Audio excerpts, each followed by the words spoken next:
What? என்னோட home loan rate மட்டும் ட்ராப்பே ஆகல. பட் ஏன்? ஆர்பிஐ தான் ரெப்போ ரேட் கட்டுன்னு சொல்லியிருக்காங்கல்ல.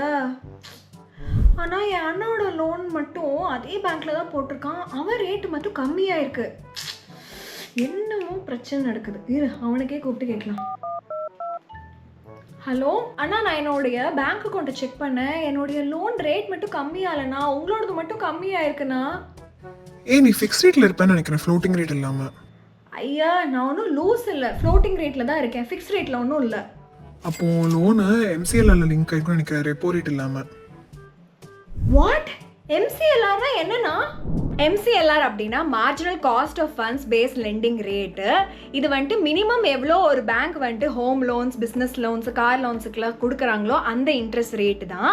இது எதை பேஸ் பண்ணி அப்படின்னு பார்த்தீங்கன்னா, ஒரு பேங்க்குக்கு பணம் கொடுக்கறதுக்கு எவ்வளோ காஸ்ட் ஆகுதோ அதை பேஸ் பண்ணி தான். ரெப்போ ரேட் கம்மியானா இதுவும் கம்மியானுமே அப்படின்னு நீங்கள் கேட்பீங்க என்கிட்ட. பட் கண்டிப்பாக கம்மியாகாது. ஏன்னா இது ரிஃப்ளெக்ட் ஆக கொஞ்சம் டைம் ஆகும். ஏன் அப்படின்னு பார்த்தீங்கன்னா, பேங்க்ஸ் உடைய ஃபண்ட் ரிக்வயர்மெண்ட்ஸ் வந்து கிராஜுவலாக அதிகமாயிட்டே இருக்கிறதுனால. மீன்வைல் நீங்கள் ரெப்போ ரேட் லிங்க் லோன்ஸ் வந்து எடுத்தீங்க அப்படின்னா ரெப்போ ரேட் கம்மியாக உடனே உங்களுக்கு வந்து அது ரிஃப்ளெக்ட் ஆகும். ஸோ நீங்க என்ன பண்ணணும், நீங்க உங்களுடைய லோன் அக்ரிமெண்ட் வந்து படிச்சு பார்க்கும்போது நீங்க ரெப்போ ரேட் லிங்க் லோன் எடுக்கிறீங்களா அப்படின்னு பார்த்துட்டு அதுக்கப்புறமா டிசிஷன் எடுங்க. இல்ல பழைய லோன் ஏதாவது இருந்துச்சுன்னா ரெப்போ ரேட் லிங்க் லோனா ஸ்விட்ச் பண்ணிக்க முடியுமா அப்படின்னு பாத்துக்கோங்க.